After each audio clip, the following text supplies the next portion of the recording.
Good evening, everyone. Welcome to CPA Presents. My name is Mike Kasalniak. I'm the CPA Flight Safety Chair. Tonight's topic is Just This Once, and is being brought to us by Vectors for Safety. And just this once comes from mishaps that occur when someone knowingly acts contrary to an established procedure or regulation and justifies it by thinking or saying, it'll be okay, just this once. Tonight's speaker is Mr. Gene Benson. Gene has a website called Vectors for Safety, and it is dedicated to aviation safety. Gene is a nationally known aviation safety specialist. He has given presentations at national, regional, and local level aviation organizations, and he has made numerous presentations at the National Business Aviation Association convention. He has been interviewed by and quoted in such publications as Flying Magazine, USA Today, and Aviation Business Insider. Additionally, he has presented more than 300 live aviation safety webinars. He has given more than 8,000 hours of dual instruction in airplanes, plus more than 2,000 hours of instruction in simulators. He is also a FAASTeam Lead Representative and training provider. Gene's general aviation safety work is proudly sponsored by Avemco Insurance Company. That work includes producing the vectorsforsafety.com website and monthly newsletter, providing safety seminars to pilot groups, and authoring articles for Avemco publications. Gene's specialty is human factors, and he consults on improving decision-making and error reduction methods for companies in various industries. Now I'd like to turn it over to Mr. Gene Benson. Thank you, Gene. Thanks for speaking with us tonight, Gene. Well, thanks, Mike. Thanks for that great introduction. It's my pleasure to talk to the Colorado Pilots Association. I'm actually in western New York State. I'm about 60 miles east of Niagara Falls, if you can picture that, right on Lake Ontario. And so I'm a flatlander these days. I've lived in a lot of areas of the country, but I'm a technically flatlander. So I guess with that, we can just get started. Give me a second to rearrange my screens here. This is just our title screen, and I want to say thanks for inviting me to do the presentation to the group. I want to thank Avemco Insurance for sponsoring these presentations. They've been great folks to work with over the last 5 years. You may not know that Avemco is a sponsor of the FAASTeam, and they provide those pins you receive when you complete a phase of wings, and your attendance at this presentation qualifies you for a 5% discount on your Avemco policy at the time of purchase or at renewal. All you have to do is tell them that you attended, and you can up that 5% to 10% discount if you also complete a flight activity that is above and beyond the requirements for your flight review or your wings completion. All right, before we begin, I really want to take a moment to tell you why I do what I do, okay? On the evening of December 22nd, 2000, almost 25 years ago now, a King Air B-200 like this one crashed into the top of a mountain in Maine. It was piloted by a friend of mine who was a highly regarded pilot throughout New England. He was an ATP and DPE. He owned a flight school for both land and sea certification. He had a charter operation using the King Air and a Navajo chieftain. Now, this is what the airplane looked like when it was located the next morning after the crash. Not a pretty sight. The airplane was on approach to this airport owned by the pilot in Rangeley, Maine. So he'd flown in and out of this airport for many, many years, many times, in all kinds of airplanes and all kinds of weather conditions. The sole passenger aboard was the leaseback owner of the airplane. So, there might be a little pressure there to do what the owner wants. This is the only instrument approach that was available at that airport back in 2000, an NDB approach requiring a procedure turn. Any of you folks that have been around a while remember how much fun those were if you got an instrument rating when there were NDBs around? It was a challenge. But the pilot was very familiar with the approach because that was the only approach into his airport. So here's a brief summary of the sequence of events leading to the crash. At about 17 miles from the airport, the airplane was cleared for the NDB approach while flying at 6,000 feet.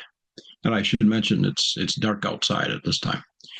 Now, at 9 miles from the airport, the pilot reported the airport in sight and canceled IFR. At 7.9 miles from the airport, the airplane collided with a 3,125-foot mountain about 100 feet below the top. Now, I know you folks in Colorado, 3,125 feet isn't a mountain for you. In fact, it's below ground level out there, I think. But in New England, that is a mountain, and he managed to hit it about 100 feet below the top of the mountain. So how can this happen? The pilot was highly experienced, highly regarded, but he was human. And sometimes we all fall victim to our humanness. Now, undoubtedly, the pilot is a CFI and a DPE, so he was familiar with the I Am Safe checklist, but he clearly did not abide by it. Did he think that it would be okay just this once? First, illness. He had gotten out of a sick bed that morning with the flu to take a Part 135 check ride. Now, I don't know for sure, but it seems likely that he might have been, oops, I had one behind here. Seems he probably was on some sort of impairing medication. They were unable to do a toxicology test because of the condition of the body with crash and thermal injuries. And then, of course, we have fatigue.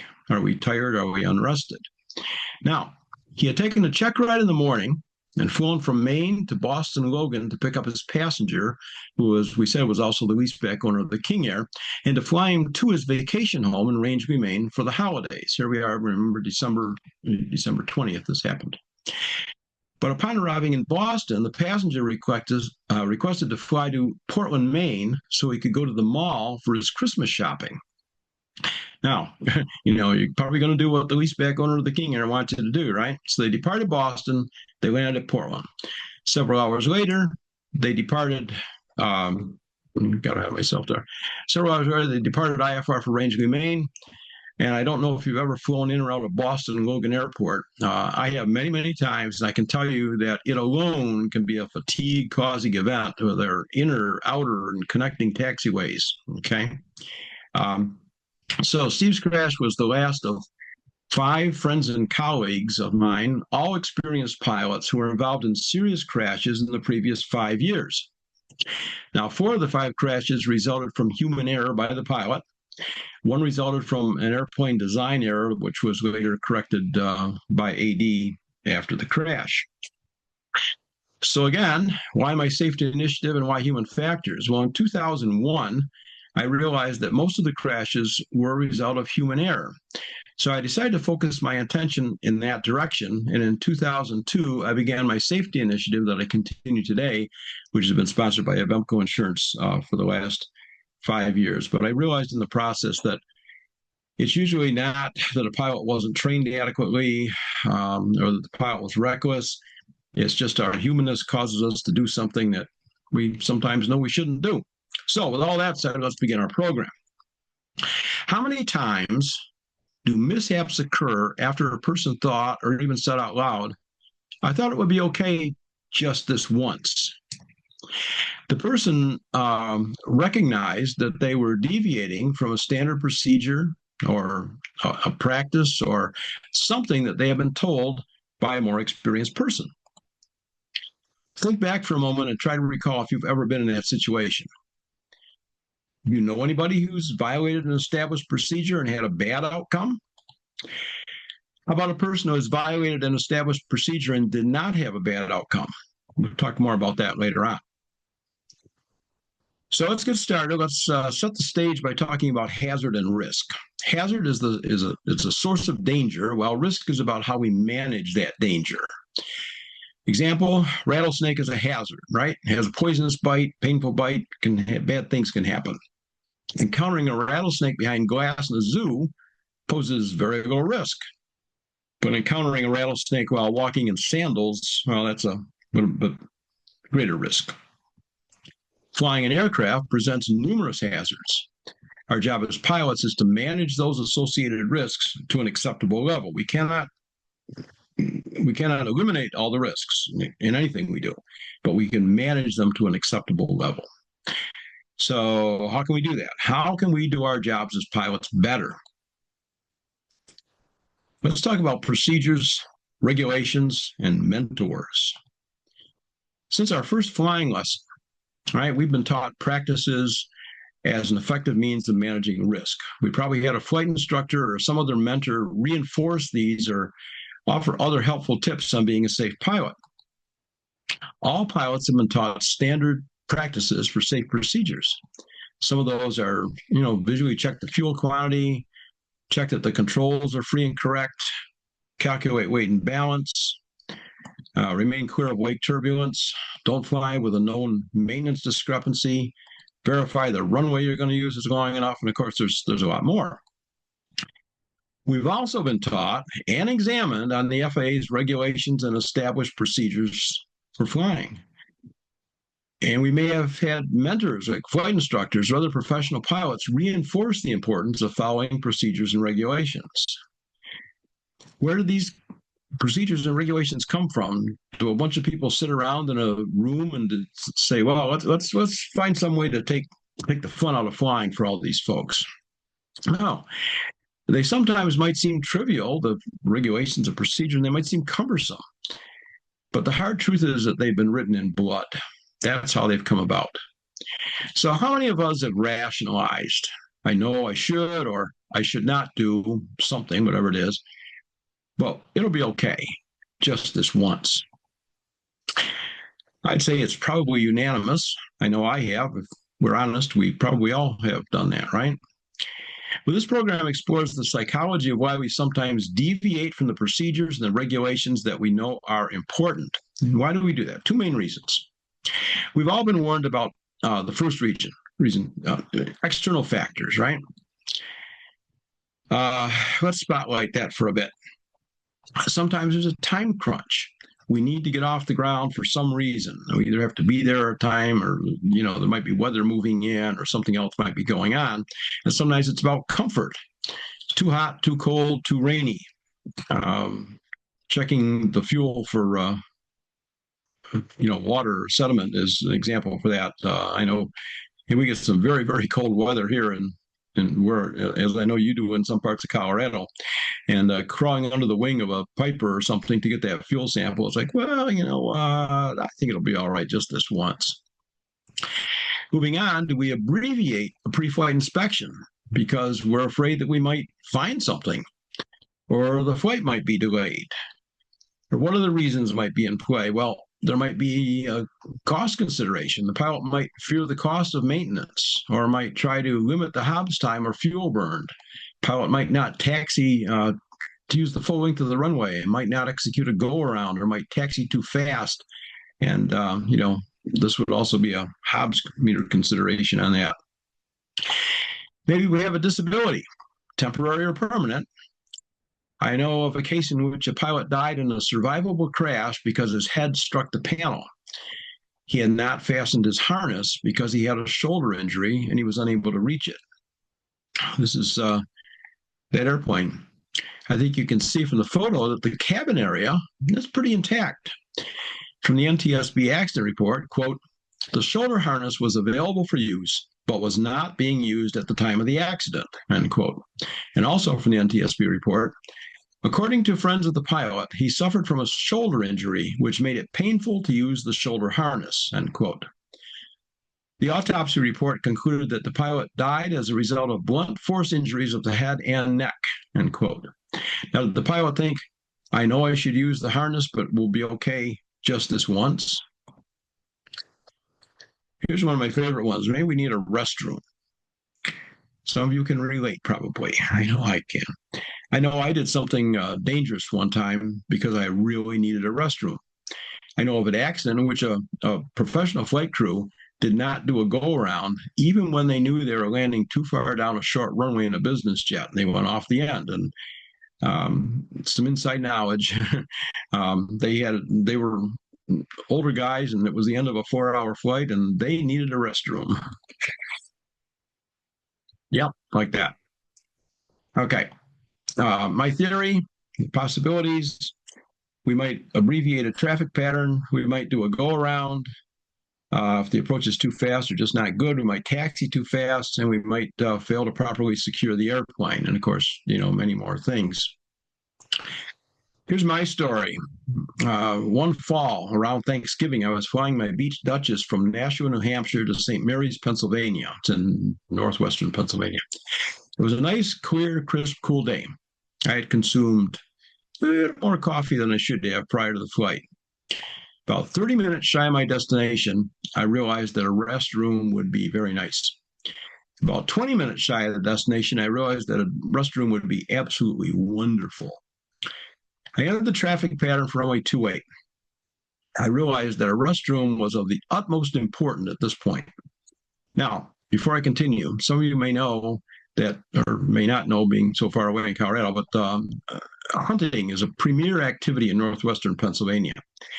And in this shot of the airport, remember, notice all the wooded terrain, open space east and south of the airport. Remember, this was around Thanksgiving when deer hunting is pretty much at its peak. So when established on downwind, I did my best to check the runway and the surrounding area for deer. That was my main concern, that deer would be on the runway. I put the gear down, added some flaps, made my radio call, turned base leg. I turned on to final, did my gumps check, and then I noticed something on the runway. At first, I assumed that it was, a deer, but then I noticed, I don't think so. What was it? I was prepared to go around if it was a deer, but then there was something else there. And of course, even if it was a deer, I wasn't happy because my bladder was kind of driving my decisions at that point.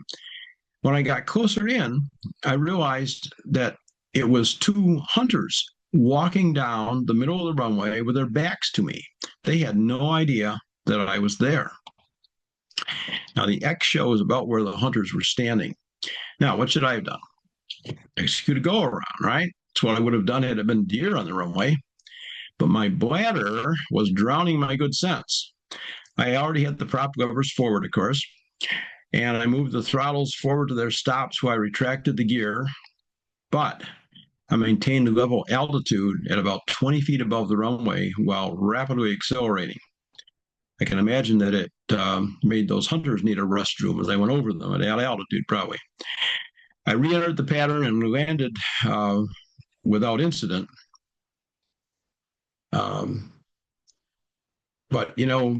was that a good idea? Probably not. I mean, I endangered myself and them by going low. If I'd had an engine burp or I'd caught a downdraft or something, I could have hit them, could have been a bad situation. What I did was risky, and they, of course, also had long guns. They probably could have hit the airplane from where they were if they so decided, or they could have waited for me until I got out of the airplane and shot me. Not a good idea at all, but there I was. Okay. Our second reason helps to explain why external factors can play a role in our decision making. It's our humanness, of course. Let's put our humanness in the spotlight for a minute. Our humanness is very, very complex. We are not like computers. A computer runs a program that tells it exactly what to do. Each time the program is run, the result is exactly the same. But the human brain, way, way, way more complex than any computer in existence. Now, we see AI developing very quickly now, but it's still far from what the human brain can do, even though it's very impressive. Human brain uses natural intelligence to create its own programs that we call heuristics. They're mental shortcuts. They're used to solve a particular problem. They're quick, informal, and intuitive algorithms that the brain uses to generate an approximate answer to a reasoning question. Now, what these are, we learned to fly. We had to remember to use both ailerons and rudder when we began a turn, right? And then we had to learn to add a little bit of back pressure on the yoke when we did that. But now we do it without consciously thinking about it. That's a heuristic at work. Now, on a somewhat different level, though, but still a heuristic, is our intent to comply with standard procedures and regulations. But our humanness can sometimes override a program that our heuristics have created. And when this happens, we call that a cognitive bias. I like to group the first three anyway, into what I call the bias bundle bomb. Okay, and here's how that works. One of those cognitive biases is called illusory superiority. In this one, we all overestimate our own qualities and abilities relative to others. It's a human trait, and we all do it. Think about it. We all think we're a little bit better than the next person at something in particular, right? Next, we have optimism bias. We all believe that we are less at risk of experiencing a negative event compared to others. And we all do this too. We probably all know a smoker who, even constantly bombarded by overwhelming evidence of the dangers, believe that they will not suffer the bad effects of smoking, right? Optimism bias. And the final member of the bias bundle bomb is confirmation bias, sometimes called confirmation blindness. We are inclined to stick with a decision even when it's a bad one. Our brain will literally filter out evidence that we made a bad decision and only allow information that confirms our decision to get through. So let's not be by this guy. A man of my word. Once I make a bad decision, I stick with it. And when we combine these, the bomb might just explode. An example would be if we take off into forecast icing conditions because we believe we can handle whatever comes along. There's our illusory superiority working for us, right? We encounter an icing condition, but optimistic, we believe that it'll be okay just this once.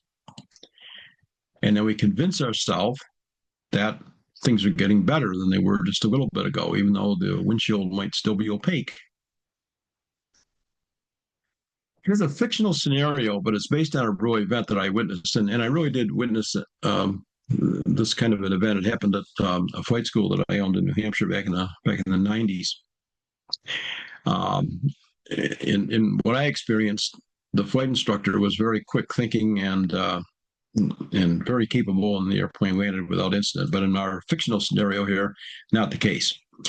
Pilot was doing a pre-flight inspection on a single-engine Cessna and noticed that the left flap seemed to chatter a bit during flap extension. He repeated the flap extension and had the same result. So it didn't seem normal, so the pilot decided to have a technician take a look at it. But no technician would be available for a couple of hours. So now what?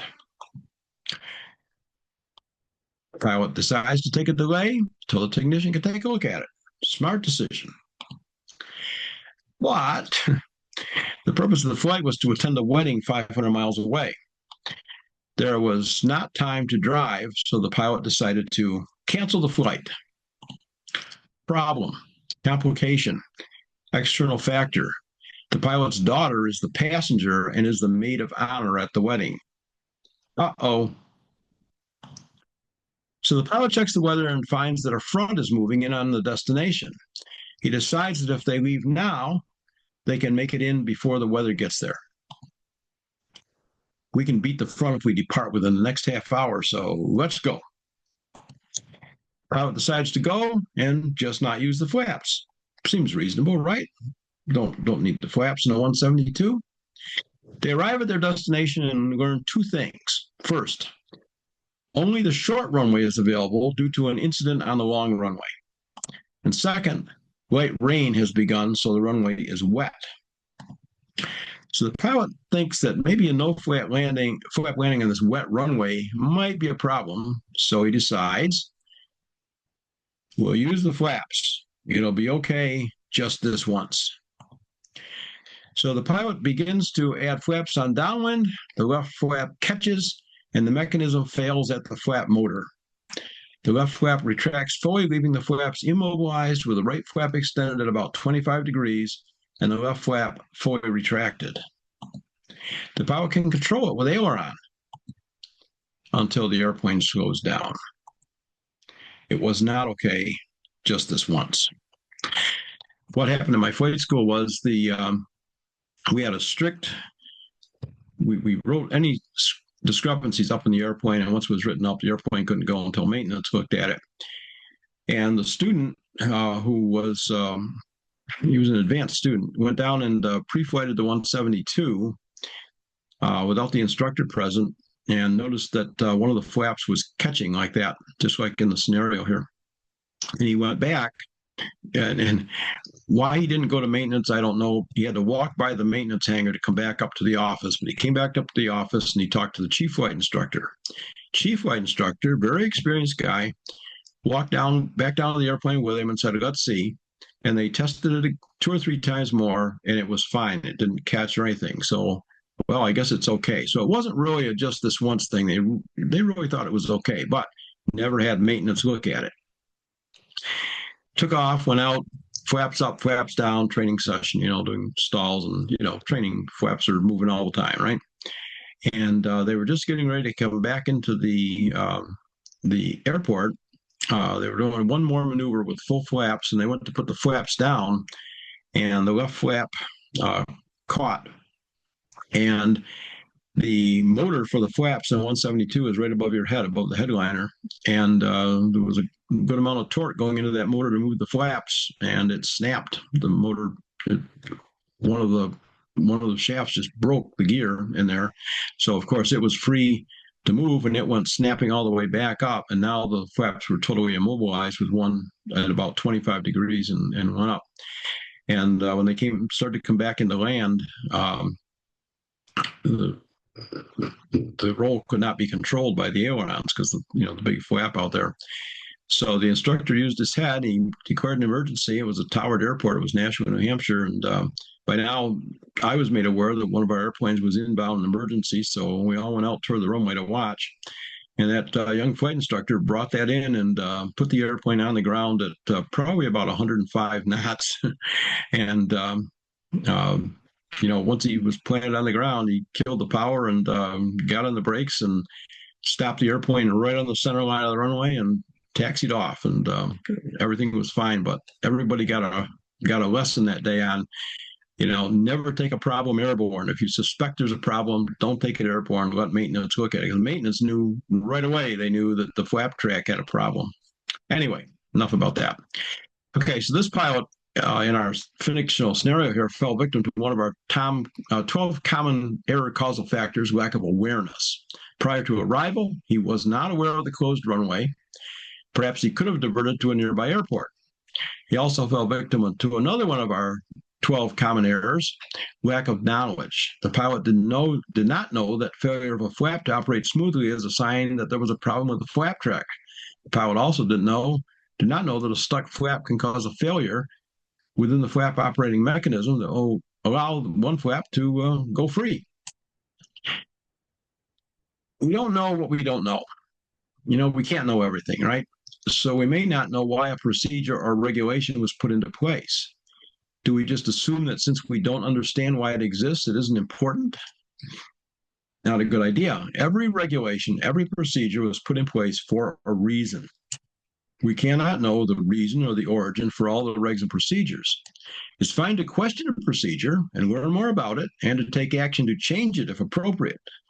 But just deciding to skip it just this once is a very, very dangerous thing to do. Once we begin to take chances, press our luck, we are in danger of going down that slippery slope in which we begin to deviate more and more from our good operating practices. So perhaps the most important question is, how do we mitigate the risk of succumbing to our humanness? The problems lie in the influences presented by our humanness acting against our subjective decision-making. So whenever we can move a decision from being subjective to being objective, we're taking a step in the right direction. We have 2 excellent tools to help us with that. They are the Personal Minimums Checklist and the FRAT Risk Assessment Tool, or the FRAT. And if you go to vectorsforsafety.com and you look at the little tabs at the top under safety procedures, you can find these, or you can just Google them. The FAA's put out a number of documents on these. Okay, let's do an introspective poll. I'm going to show you a series of questions that might be answered, that must be answered with yes or no. I want you to be totally honest with yourself, but only with yourself. Do not respond verbally and do not raise your hand, okay? Just be honest about the answer. Introspective poll. Be completely honest. Give it your best shot. Have you ever made a takeoff or landing knowing that the crosswind component exceeded the manufacturer's maximum demonstrated crosswind component? Have you ever made a takeoff after a rough engine during a magneto check that could not be cleared, maybe saying that's why we have two mags? Have you ever flown in violation of Part 61 recent experience requirements, carrying passengers, day, night, IFR, flight review, whatever? Have you ever flown in violation of Part 91 limits on alcohol use? Have you ever flown after taking an over-the-counter medication that lists a caution regarding driving or operating machinery? Yeah, I know it doesn't say flying, but you know what? I think flying fits in there probably. Have you ever flown without meeting requirements for medical certification, FAA medical, basic med, whatever? Have you ever intentionally withheld information from an aviation medical examiner regarding a condition or medication you're taking? Have you ever scud run? Have you ever entered clouds without having an IFR clearance? Have you ever flown with out-of-date charts, either VFR or IFR? Have you ever flown without visually checking the fuel level? We might begin with skipping or violating a procedure or regulation just this once. We might progress to skipping or violating the procedure or regulation whenever something is not convenient. Then we move on to seldom doing or often violating the procedure or regulation. And finally, we simply never do or always violate the procedure. Every time we skip or violate something and it has a positive outcome, we're reinforced for our action and we're much more likely to repeat it in the future. We should reflect on our previous actions and correct our attitudes for future actions. With that, I'll stop and open up for discussion. Mike, are you going to want to run a little discussion group, or anybody can open the mic? I'm not sure what your procedure is for it. Okay. If anybody has anything, go ahead and put it in the chat. I think that would be the best thing to do. And then we can take it from there. So back here. So I would encourage everybody out there to check out vectorsforsafety.com, which I did. There's a lot of information that Gene has there. He has blogs on there, and he does an accident analysis in the blog area. He has virtual presentations on it.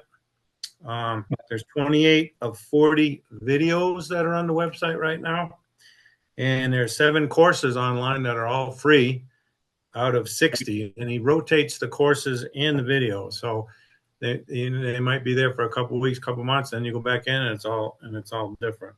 Safety concepts are on there, and he has if you wanted to join the mailing list, which I did yesterday.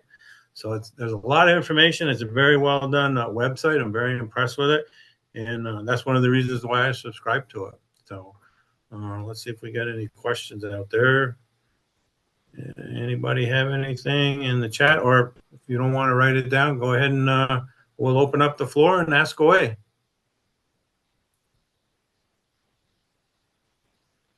Everybody's sleeping. Sorry about that. Oh. Well, it was just that good of a presentation. Oh, there we go.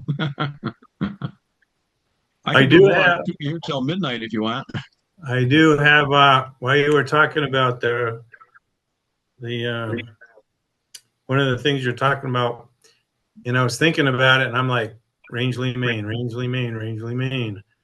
Well, that pilot was my instructor in DPE for my Steve Bean. For my seaplane rating. Yep, after I got my seaplane rating there, I think it was a couple of years after that I heard about the crash, and I couldn't believe it. And like you said, he had flown in and out of that airport like forever. He had a company called Mountain Air Service, and they did seaplane ratings up there as well as land planes. So He's surely missed, that's for sure. So Yeah, he was a nice guy, both in and out of aviation. He was a true professional and a real gentleman. Yeah. Yeah. we did have a question come in. Well, two of them. The easy one is the what's the address for the website again? The vectors for Vectors for Safety, and for is spelled out FOR, all one word, vectorsforsafety.com. and then the other question that's I mean, I think it's a super awesome question. Do you think there's any way to change the attitude of pilots? I don't know. I've got many, many years in trying to do that. And, I work closely with Avemco. Obviously, it's their when Avemco approached me, I didn't go to them. They came to me to sponsor, and I said, I don't want to sell insurance. And they said, no, don't you dare sell insurance. You don't have a license. We were really interested in safety, because a lot of dollars, go out in claims, and I work with them on, the kinds of claims that they get and what the trends are and what's going on, and that's at least 3 times a year we have that discussion. How can we reach other people? Those of us who do safety work, and there are a number of us, and we all know each other, and we all work together on things. And we know that there's a choir out there, and the folks tuning in tonight are probably part of that choir. We're preaching to the choir, the people who want to be safe and are willing to take steps to be safe. And then there are those who just think it's a bunch of nonsense, and so it just spoils the fun. And people who follow all the rules and everything are kind of wusses, and they're just not interested in doing it. The accidents, unfortunately, are not just that group of people. We're always trying to reach that group of people and get them to be safer. At least get them to pay attention to some of these things, maybe read an article or watch a video or something, but pretty much not interested. But unfortunately, a lot of the accidents, really, it's just the humanness got us. As a good pilot, I analyze a lot of accidents. In fact, I think for 2026, I'm going to run a webinar series on just analyzes accidents, do like one every other week, and pick a topic, runway excursion accidents, or, whatever, stall spin, VFR and IFR, whatever. And I go a little bit deeper. I get the accident when it first happens, and if it looks like it's going to be an interesting one, I create a folder on it on my computer, and then I go to the local news outlets for where this accident happened. So and I'll follow it for the next few days, and I get the background of the person. Sometimes you can't get the name of the person from the NTSB reports, but the local news where this happened always has that, and then you can get the person's obituary, and you can see what they did and how old they were and their family. Often you can get a picture of them with their family, and it's kind of heartbreaking when you see that the whole family died in this airplane crash and that kind of thing. But I try to get to the bottom of that, what they've done and what training they've done, and I can look back into records and find it. And often the person wasn't careless. The person wasn't reckless. I mean, that makes good press. If I do a webinar and I talk about all these crazy things that people did, I'll have great attendance at it.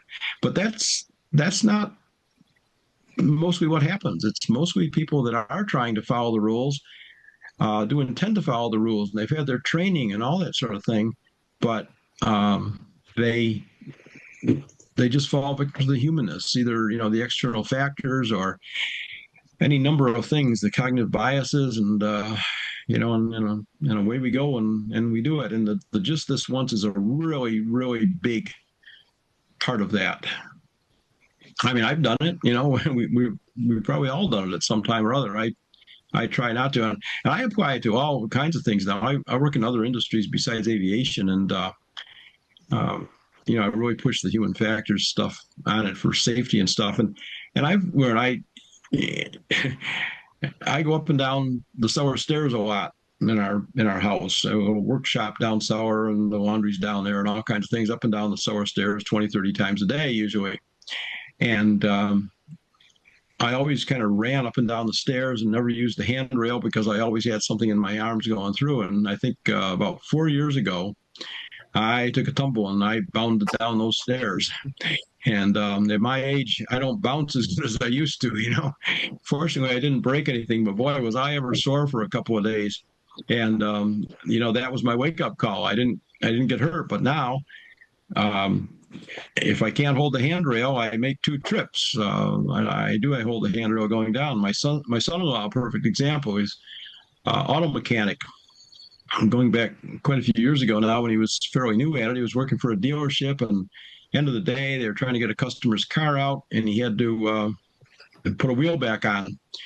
His safety goggles were over on his workbench, and he had his his air wrench and the wheel there and the lug nuts, and he put it on, and he didn't put the safety glasses on, and sure enough, one of those bolts fractured, and a piece went right in his eye. And he was not a happy camper for a while. Fortunately, you know, it all came back. He didn't lose any vision and didn't lose the eye, but that could have been much, much worse. But he knew he should wear the safety glasses, and you know, just this once, I'm in a hurry, it'll be okay. And every time we do that and we get away with it, it just reinforces us to do it again.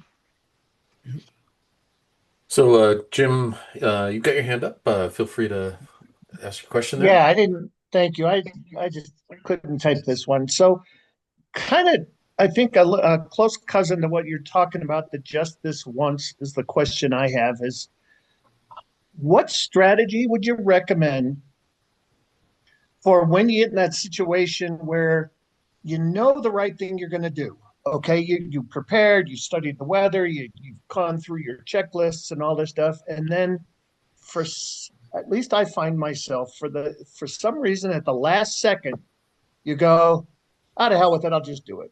And it's kind of analogous to like you go to the restaurant and you know, I'm all right, I'm overweight, I'm going to order this salad and a glass of ice water. And you get up to the counter and you say, I'll have the loaded nachos and a beer. Right. And it's like, what strategy would you use for those like split second decisions that go against good judgment? That's the really hard one. It really is, and that's what happens. We're all subject to that. We just have to resolve to, you know, this is what I'm going to do, and if I can't do it that way, I'm just not going to do it. And you have to think about that, you know, before you go to the airport. I know pilots have tried different things. I know a guy that used to fly his personal airplane for business a lot, and he had a 2 or 3-year-old daughter, and he had her picture, and he taped it to the panel on the airplane just to kind of so we remind him that, you know, there's no future in being unsafe here. It's not an easy thing to do, it isn't, but I know in my case, I talk about this stuff all the time.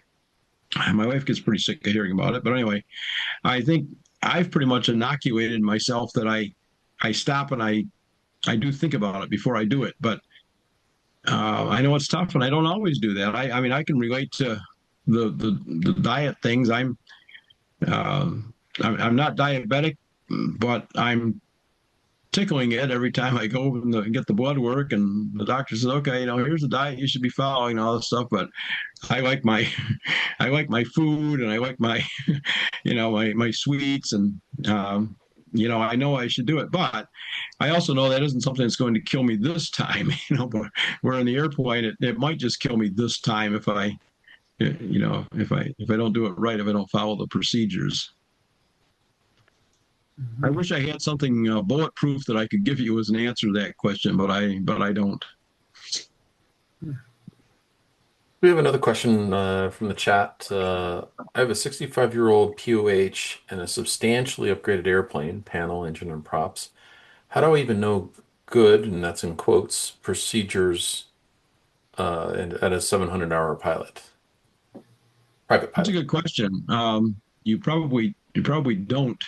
I wish my son was on. He's an A&P and IA, and he's got a fairly highly modified Cessna 172 that used to be one of my 172s. And we've talked about that a lot. You put vortex generators on, and you do all these things to it, and you upgrade the engine, you upgrade the prop, and how do you know? And his answer is, well, I go to 5,000 feet and I try things, and I learn a lot by what happens when I do that. Okay, you're the mechanic, you should know these things. And he seems to try to be conscientious about it. I don't, that not my area of expertise. I'm not sure how you do that, but I do understand the problem with that. There may be things that you don't know about it. There's things that the manufacturers don't know about the airplanes sometimes. Dave Dish, if you want to come off of mute, you're more than welcome to ask your question there. Hi, folks. Can you read me? Yep. Hey, great. Thank you so much, Gene, for the presentation. That was really awesome. I wanted to follow up. You opened the discussion with your rather scary story of the spin and the Tomahawk. And I mentioned that I have one. I'm actually finishing up my first year and a half ownership, roughly, of that airplane, which is actually my very first airplane. And when I got it, I was aware that the aircraft was certified for spins. And so I was all excited. I said, oh boy, I'm going to find a good instructor and learn how to spin this baby and have all kinds of fun. And I obviously started looking into information, and, you pull up videos about people having accidents due to spins in that particular aircraft. And I felt like I was getting a very haughty attitude, like, come on, guys, this aircraft is certified. If you're having spin accidents, you need to, you apparently didn't have proper spin training. Come on, what's the problem? And it turned out that earlier in the year, I had the privilege of going to a training program with Rich Stoll. And he had a program called Spring to Proficiency out in Oshkosh, where we did simulator training. And of course, I went out and bought both of his books. And in his book, Spin, Stall, and Spin Training Awareness, he had a little section in the addendum where he specifically singled out the Tomahawk. And apparently, Rich did a deep dive on this, and he looked up a bunch of stuff, and he determined that there was a difference between the aircraft that they used in testing and certification for stalls and actual production aircraft. Yeah. And not only was there a difference there, but there also appeared to be a difference in the production aircraft themselves, namely, like, they were using different rib spacing, and various things to where, the characteristics of individual aircraft changed. And the long and short of it was that he determined that there was really no way to find out if you had, quote unquote, a good Tomahawk or, quote unquote, a bad Tomahawk. And it was interesting that my attitude about the aircraft immediately changed after that. And I decided that spins in my aircraft were simply going to be prohibited, because there was no way for me to determine ahead of time what the condition of my particular aircraft was. And I was not going to take that risk to find out, essentially. Well, what I do know about that is that the Tomahawk originally did not have. Do you know what stall strips are?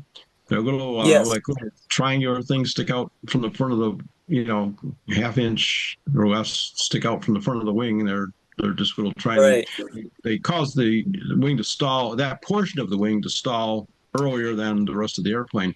And originally, the Tomahawk was certified without stall strips, and then they realized that there was a problem with that. And I don't know if it was an AD or a service bulletin, but a lot of Tomahawks got stall strips installed. Pretty simple process. You bought the stall strip and some glue, and that was it. And I know that some of them had two separate stall strips on each wing, one more outboard than the other. Normally, the stall strip is pretty much inboard, because you want the inboard part of your wing to stall before the outboard. And I'm not sure what configuration they ended up with. The airplane that I spun did have stall strips on it on the front, And I ended up spinning that airplane many, many more times. And as long as I did it right, I never had another problem spinning that airplane. It was really because my student overreacted, and you really do need to push the yoke forward to break the stall. And that's not only a Tomahawk thing. There are other airplanes that have that same issue in the stall or in the spin rather. And when you did that, when you gave it just a little bit of forward yoke, it made the rudder effective, and it would come out of the spin just fine. The problem was my student slammed the yoke all the way into the dash, into the panel as far as it would go, and held it there. And the airplane said, "Oh, gee, the elevator's all the way down. I guess it wants the nose to go down and keep on going down." And it went right over on its back, and then it started to to spin in the opposite direction. But I never did that again. But I did spin that Tomahawk many times. Now, I don't know what yours has in terms of I'm sure that's something you could probably research and find out what's supposed to be there in terms of stall strips, and probably even have them added if they're not. But yeah, the other thing about spinning the Tomahawk is if you look out the back window while it's spinning, you will never spin it again, because it looks like the tail's going to break off. The tail whips back and forth, one side to the other. The whole tail with the T-tail, the whole assembly there is just whipping back and forth right at the fuselage. And start thinking about metal fatigue and think, it wouldn't be a good day if that left.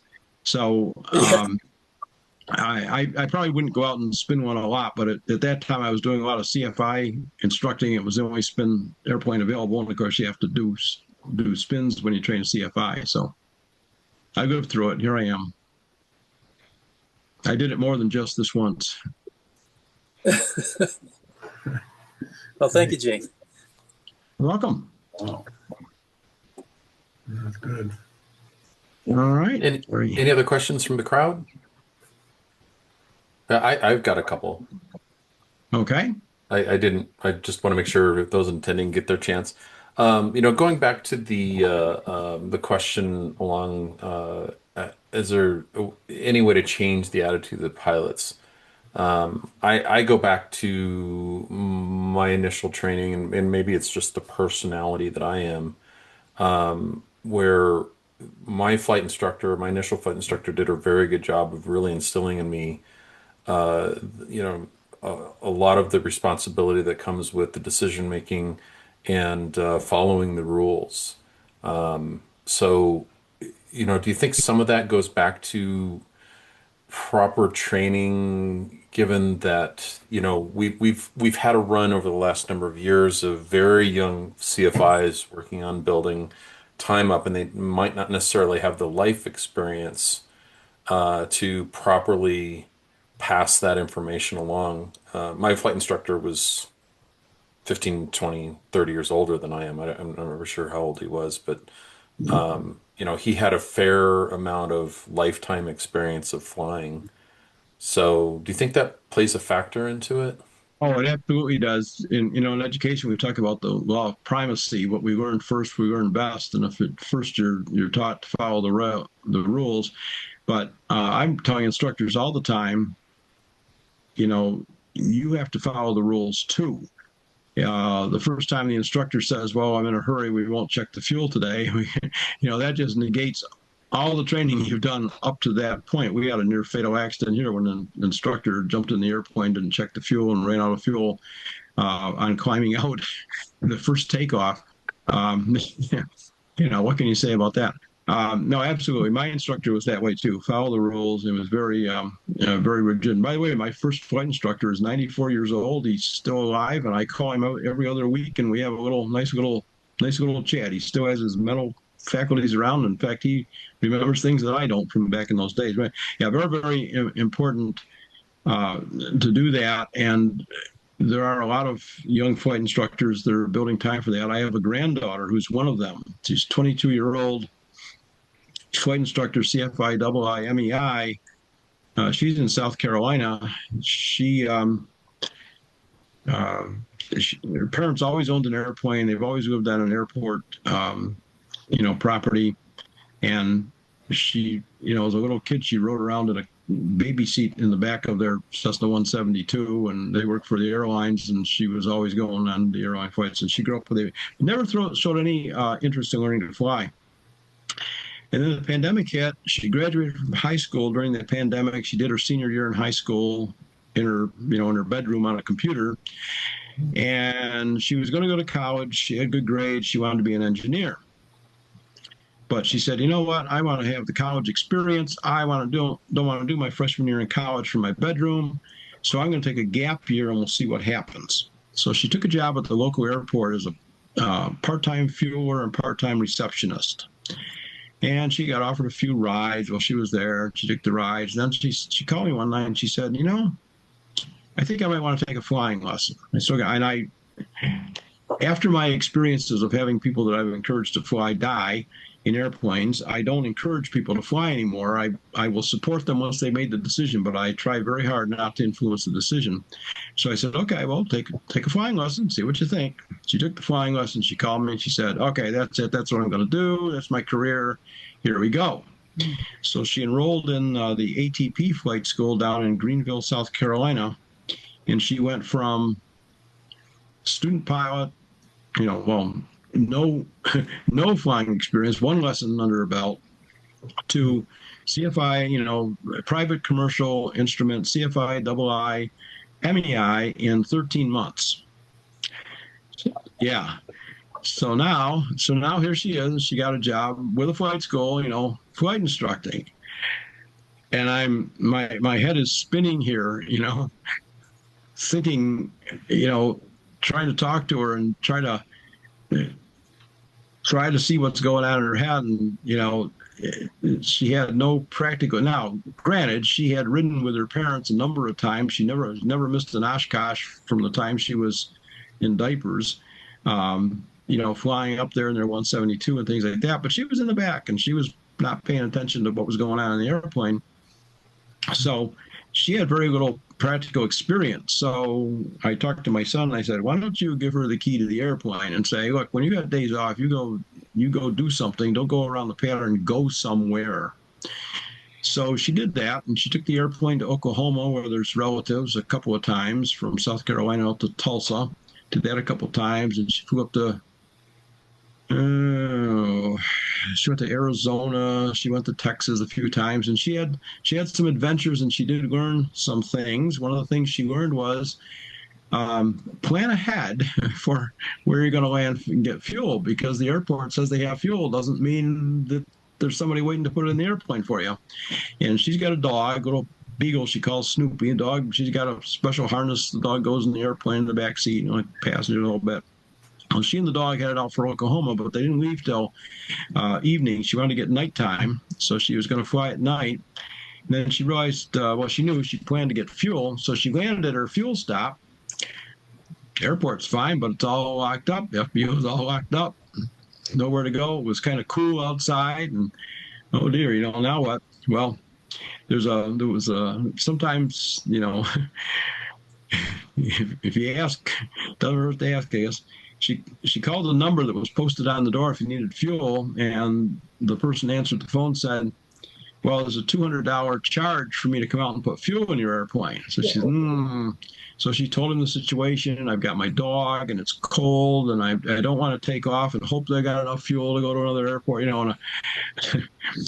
And he said, oh, okay. So here you go. And he gave her the code to open the front door on the FBO, and she was able to get in the FBO, and there was a snack machine in there, and she spent the night with her and her dog in the lounge of the FBO, and then he showed up in the morning and sold her gas, and away she went. But she learned so she got some practical experience from that. But it really scared me that she had absolutely no practical experience. And her first instructing job was in a Baron.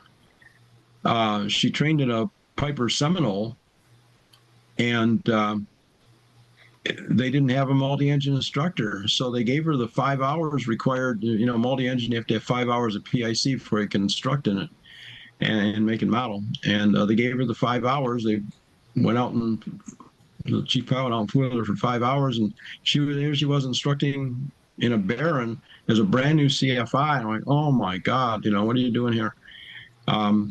but a renter, not somebody she had taught, landed the bearing gear up, and the insurance company totaled us. So that was the end of her bearing flying. So I don't know. She's still cranking along. She's got all the requirements to get to the airlines, except for the age 23 thing to get the ATP.